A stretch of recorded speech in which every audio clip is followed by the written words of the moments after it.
좋은 아침입니다. 오늘 하루 잘 시작하고 계시나요? 그렇죠. 저희는 이제 하루하루 늙어가고 있고, 저 또한 나이를 먹고 있는데, 제가 어렸을 때 이제 너무 가난하다 보니까 동네가 되게 안 좋은 동네에 있었거든요. 동생 데리고 보면은 이제 거기서 지금은 이제 아파트 단지가 다 들어섰는데, 제가 이제 거의 뭐 사창가 뭐 이렇게 불리는 굉장히 안 좋은 지역에 살았고, 저희 집 담벼락에 옆에서 살인 사건도 일어날 정도로 그렇게 험한 곳에서 살았어요. 제가 거기서 아마 성인이 돼서도 조금 살다가 나중에는 제가 이사를 가서 조금 이제 번화가 쪽에 원룸 얻어서 살다가 지금 이제 살고 있는 집 아파트를 샀죠. 저는 솔직히 제가 저는 서울에서 태어나긴 했는데 제가 지금 살고 있는 곳은 서울은 아니거든요. 그러니까 제가 자라난 곳의 그 어떤 지역을 저는 고향이라고 좀 생각을 해요. 근데 제 친구는 이 지역을 고향이라고 생각 안 하고, 제 가족들도 이 지역을 고향이라고 생각을 안 하더라고요. 뭔가 이제 고생을 너무 많이 해서 그런가 봐. 제가 이제 주변에 그 벽돌집으로, 이게 빨간 벽돌집이라 그래서 이렇게 조적 구조로 쌓아 올리는 집 있어요. 그거를 월세를 받는 걸 관리를 했느냐고 이제 왔다 갔다 몇 번 한 적이 있었는데, 그때 많이 느꼈던 게 이제 폐지 줍는 할머니, 할아버지. 근데 이제 문제는 이제 제가 학원을 운영하는 지역에서는 폐지 줍는 할머니, 할아버지를 전혀 볼 수 없는 그런 상황입니다. 저는 지금도 보고 왔는데 그러니까 이제 좀 걸어가 보면, 그쪽 동네로 이제 관리하는 그쪽 동네로 가보면 이제 폐지 줍는 할머니, 할아버지들이 계세요. 근데 제가 이제 월세를 받을 때도 그렇게 좀 힘드신 분들을 본 적이 몇 번 있거든요. 그분들이 대부분 뭐냐면 노후 대비라는 거를 거의 안 하셨어요. 그러니까 자식들이 그냥 돈을 모아서 이렇게 월세 내주고 그런 데서 이제 여생 보내시다가 몸이 안 좋아서 돌아가시면 끝, 이렇게 하는 거죠. 그러니까 혼자 밥 해 드시고 뭐 이렇게 하고 몸도 씻고 하시는데 거동이 가능하신 것도 축복이라고 얘기를 하시더라고요. 그 폐지 줍는다는 자체가 꼭 생계만을 위해서는 아니고, 그 소일거리를 함으로써 자기가 이제 뭔가를 하고 있고 필요하다는 걸 인정을 하고 있는 거죠. 아이들한테는 제가 그 얘기를 해줬거든요. 나이 먹어서 폐지 줍는 얘기를 막 하길래, 나이 먹고 이제 빈곤해지는 분들에 대한 얘기를 막 하는데, 그런 얘기 하잖아요. 주변에 나이 먹고 폐지 줍고 싶냐. 근데 그분들이 본질적으로 어떤 분들은 진짜 생계를 위해서 폐지 줍는 분들도 계시고, 그리고 어떤 분들은 어떤 운동에 관련된 개념으로 폐지를 주면서 뭐 게임처럼 생각하시는 것 같더라고요. 근데 제가 이제 이분들하고도 대화를 많이 해봤을 거 아니에요. 저는 참 사람 만나는 게 별로 그렇게 좋지 않았었는데, 저 사람 만나는 거 좋아하는 스타일은 원래 아니거든요. 근데 사람을 참 많이 만나게 되더라고요, 살면서. 그리고 대화도 참 많이 하게 되고. 그러니까 아마도 신께서 저한테 그런 운명과 그런 재능을 주지 않았나 싶어서 그냥 받아들이고 있습니다. 학부모님들 중에, 이제 제 나이 또래 학부모님들 중에 지금 40, 50대에 들어선 학부모님들이 부모님하고 좀 다른 생각으로 애들을 키우시는 분들 중에서도 또 그거는 또 물려받았나 봐. 자식을 끔찍하게 생각하는 거. 그러니까 저랑 막 대화하다가 제 주변 지인들도 그렇고 아니면 학부모님들도 그렇고, 애들을 위해서 그 학원비 아껴가지고 ISA에다가 S&P 500 지수 사주겠다고. 본인 노후 대비나 똑바로 하라고 제가 얘기해요. 지금 40, 50 세대가 정말 저는 위험하다고 보거든요. 안타까운 게 뭐냐면, 지금 학원가에서 처음에 20 몇 년 전에 처음에 학원업을 하면서 밥을 사 먹을 때 하루에 한 5,000원 정도를 썼던 것 같아요. 4,000원, 5,000원? 이 정도 썼던 것 같아요. 정말 싼 김밥이 500원, 1,000원 뭐 이랬으니까. 근데 지금은 한 끼 먹으려면 15,000원 정도 지금 써야 되는 상황이거든요. 20년 만에. 학부모님들 이걸 좀 생각해 보세요. 아이한테 쓸 학원비를 빼고, 아이는 아이대로 이제 자기 하고 싶은 거 다 하고 살라고 하고, 그리고 아이랑 안 싸워. 너무 행복하대. 근데 잘 들으세요. 제가 그렇게 큰 애들을 여러 봤거든요. 지금 어머니는 많이 못 보셨죠. 왜냐면 우리나라는요, 쪽팔리면요 미화시키거나 숨겨요. 아니라고 얘기하시는 분들 중에 주변에 이런 분들이 있거나, 본인이 만약에 이런 행동을 하면 본인도 원오브 댐입니다. 애 성적 물어보면 자세히 안 봤어. 자기는 그런 거에 관심 갖는 그런 악독한 학부모가 아니기 때문에 관심이 없어. 그리고 애는 딱히 열어보면 진짜 개판 5분 전이고, 그리고 지가 하고 싶으면 하고 안 하고 싶으면 안 해. 이런 성향을 만들어 갖고 와요. 그러고 나서는 나중에는 기술을 천시해. 무슨 기술 배우는 거는 쉬운 줄 알아. 막 이러고 앉아 있어요.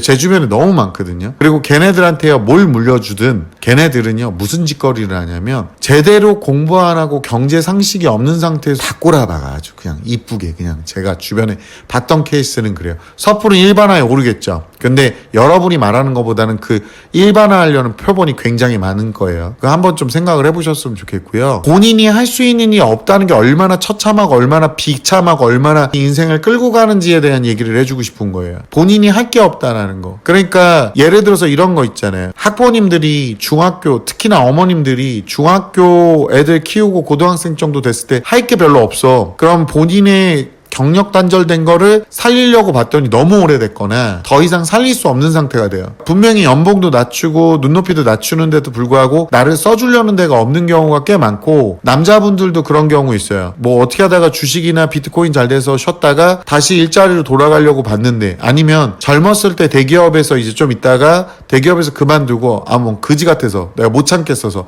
여기 있으면 미쳐버릴 것 같아서 그럴 수 있죠. 그럴 수 있는데 그게 주변에서 그 스트레스를 주고 있는 건지 아니면 내가 거기에 못 견디고 있는 건지를 좀 파악을 해서 근본부터 치료했어야 되는데 그냥 그만두는 거야. 그리고 나서 알아보는데 취업이 안 되는 거예요. 자기가 생각했던 뭐 사업안도 해보니까 쉽지 않다는 거죠. 취업은 되기가 어렵잖아요. 이 사업은 되기는 쉬워요. 이게 뭐랑 비슷하냐면 학원 강사랑 학교 선생님이랑의 차이라고 보시면 돼요. 학교 선생님은 되기가 어려워요. 되고 나면 안정적으로 가는데 그 안에서도 지금 말도 안 되는 학부모 컴플레인이나 이런 거 받으면서 진짜로 세상을 달리하신 분들도 계시잖아요. 거기서도 쉽지가 않아. 그러니까 대기업 들어가는 거는 당연히 쉽지가 않죠. 들어가고 나면 어느 정도 보장받긴 받는데 근데 사업은 하기가 쉬워요. 학원 강사는 들어오기가 쉬워요. 살아남기가 어렵지. 그리고 사업한다고 무조건 한 달에 막 3,400씩 벌고 그런 게 아니야. 한 달에 500씩 600씩 순수익 나고 그런 게 아니에요. 사업 오래 해보신 분들 알아요. 사업은 망하는 사업을 원래 경험을 해봐야 돼요. 그러니까 제가 주변에서 망하는 학원 셔터내릴 때까지 저 거기 있었거든요. 왜 망하느냐 여러 가지 이유가 있죠. 하나는 제가 봐도 망할 것 같았어요. 중간에 해먹는 인간들이 너무 많고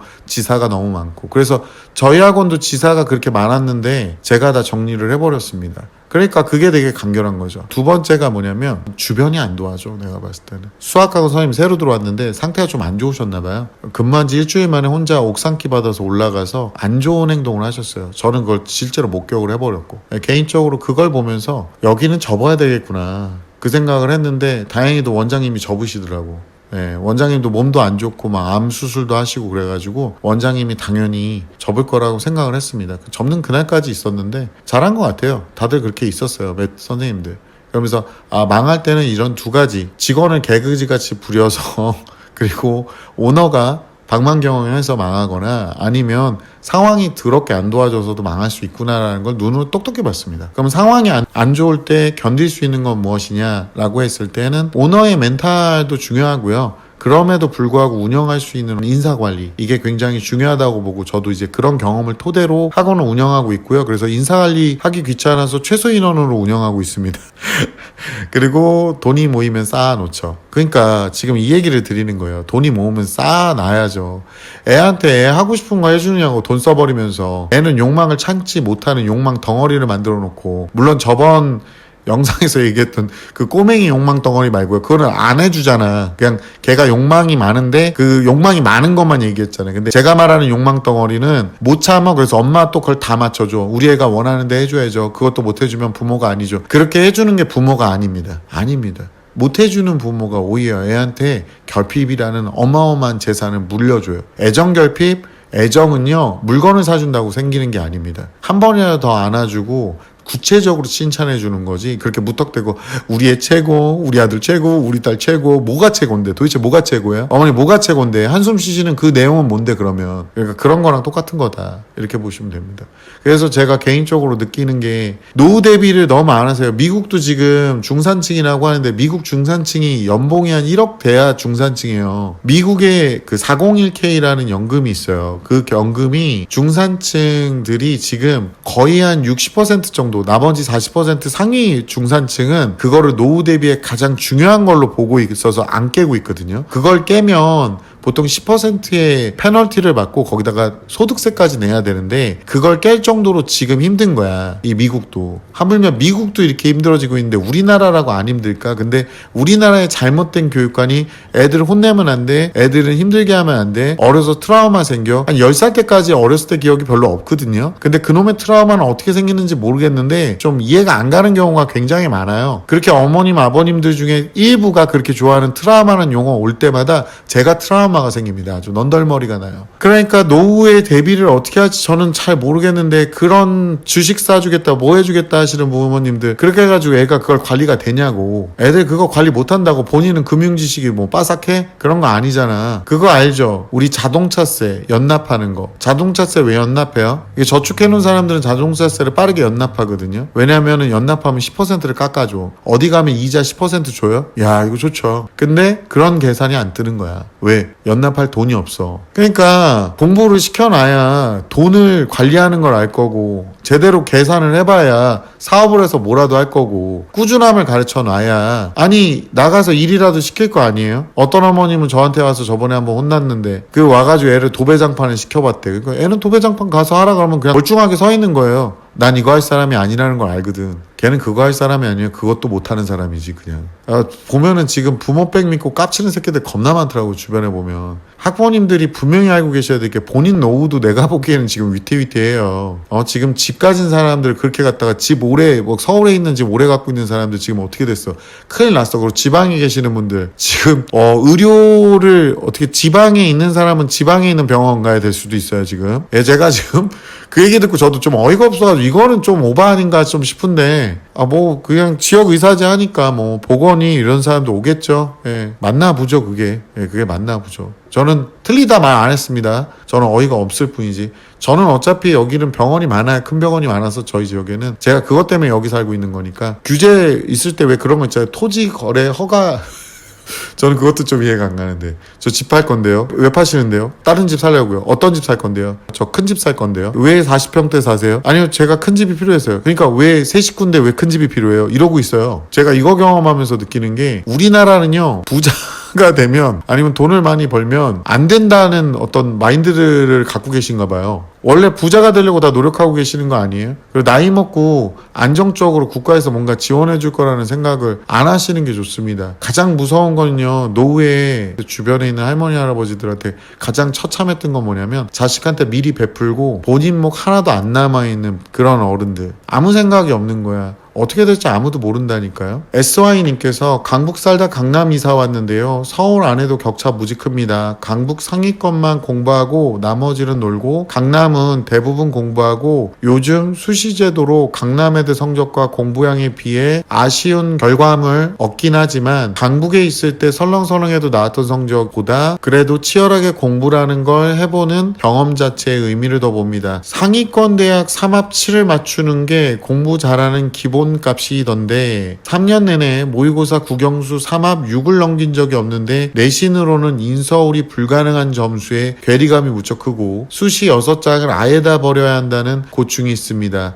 나름 학교생활 열심히 하는데 대학 입시에서 보상이라고는 없고 그러니까 고교학점제 자체도 이런 격차를 무시한 상태로 만들어 놓은 거다. 우리나라가 이렇게 사교육을 하거나 개인적으로 돈을 쓰거나 돈 많은 사람들에 대한 어떤 인식을 갖고 있고 이런 식으로 정책이 나온다는 자체가 좀 저는 이해가 안 가고 있어요. 그리고 이제 이 격차들이 계속 커지잖아요. 라라님께서 애들 인서울 하면 서울은 못 가고 경기도 땡땡이라도 가야지 하고 있었는데 이제는 그마저도 갭 차이가 너무 벌어졌네요. 아무래요 그러는데 한 5년 전과 지금하고 집값 차이가 거의 2배 가까이 나니까 요거는 조금 힘든 것 같아요. 쩡마미님께서 이런 얘기 하잖아요 지금. 제가 아까 얘기했던 병원 얘기인데 이젠 병원도 자기 지역만 갈 수 있대요. 수도권 집값 더 오르겠어요. 실거주 조건 때문에 지방 살던 지인들 다들 수도권 자기 집으로 들어갑니다. 저희 오빠 세종시 공무원인데 판교에서 통근버스 출근했어요. 출퇴근 버스 없애니까 혼자 내려가서 공무원들끼리 쉐어하우스에 살고 있어요. 아이는 수도권에서 공부해야 하니까요. 공기업이 지방으로 이전하면서 똑똑한 사람들은 많이 그만뒀어요. 지역 균형 발전 취지는 이해는 가지만 어느 나라든 인재들은 수도권에 모이죠. 국민연금기금운용본부가 지방으로 내려가면서 진짜 실력자들은 다들 떠났어요. 그래서 국민연금 상황도 안 좋아지겠죠. 이미 코스피 올리냐고 날렸지만 이거 위험한데. 자, 아이 친구 아빠들 중에 유학파의 정말 대단한 사람들인데 공기업이나 국가연구기관 다녔거든요. 지방으로 내려가니 그만두더라고요. 아니면 아빠만 내려갔어요. 엄마들은 서울지사 발령 못 받으면 퇴사, 지방 균형 발전이 결국 나라를 뒤처지게 할 것 같아요. 어떤 좋은 의도인지는 모르겠는데 이게 결국에는 지역 격차와 노후의 엄청난 차이를 만들어낼 거다. 그리고 나이가 들면 우리가 아프잖아요. 근데 아픈 것도 감안하고 계셔야 돼요. 병원비 본인 자산의 절반을 까서 넣어야 되는 경우도 많아요. 근데 그러려면 좋은 집에 좋은 위치에 뭐 이런 것까지 지금 다 감안하고 있어야 되는데 본인 노후하고 본인 현재가 더 중요한 거지 애의 욕망을 채워주려고 노력하지 마시라는 거야. 나는 지금 카라님께서 선생님 안녕하세요. 곧 길이 다가오네요. 5년 전 지방에 누구나 아는 큰 대학 병원에서 뇌출혈을 잡지 못하고 수술도 안 된다고 해서 서울대학 병원으로 이송되어 3시간에서 4시간의 골든타임을 놓쳐서 결국 돌아가신 가족이 있습니다. 의료 현실은 70, 80년대나 지금이나 서울 아니면 안 되는구나 싶었습니다. 저희 남편도 시골 지방에서 태어나 대학을 나왔지만 아이들 교육 때문이라도 서울에 있어야 한다고 합니다. 그렇다고 저는 학군지에 살지 않습니다. 지방이 나쁘다는 게 아니라 현실은 어쩔 수 없는 것 같다는 말씀입니다. 참 씁쓸합니다. 노후의 자산 격차도 무시 못하죠. 그래서 쩡마미님께서 저희 시댁은 강남 일대에 배추밭이 있던 시절 강남 땡땡 아파트 살았대요. 남편이 친구랑 이게 80몇 년도 이게 70년도에서 80몇 년도에 보통 제가 기억하는 게 80년도에 아파트 단지를 막 분양했던 적이 있어요. 그때 논두렁을 막 뛰어가가지고 거기 청약 넣겠다고 예, 제가 기억하는 거는 막 뉴스에도 나오고 그랬었거든요. 그리고 그때는 최초 아파트들이 연탄으로 돼 있는 데도 있었거든요. 저는 연탄 보일러도 기억을 하니까 우리는 연탄 보일러 썼지만 연탄 가스가 새지 않습니다. 뭐 이런 것도 했던 걸로 기억을 합니다만 자, 논두렁 개구리 잡으면서 강남의 땡땡국민학교 다니고 그 시절 아버님이 부산 발령 받으면서 그 강남 아파트 팔고 당시 부산 최고가 아파트 사서 갖다 줘 이런 당시는 부산이 더 좋아 보였고 가격 차이도 별로 없고 나중에 애들 크면 다시 오자고 흐흐흐 다 아시겠지만 당연히 못 들어갔죠. 대학은 서울로 와서 기숙사에 하숙에 전전하며 고생했대요. 신우만 부산 가서 성공했어요. 서울에서 대학 다니다 부산 애들끼리의 모임에 나갔는데 그때 만난 부산 출신 수제 남자랑 연애 시집 잘 가고 재테크도 잘하고 남편이 10억 단위 돈 버니 반포 들어갔어요. 저희는 분당까지 입성. 잘하셨네.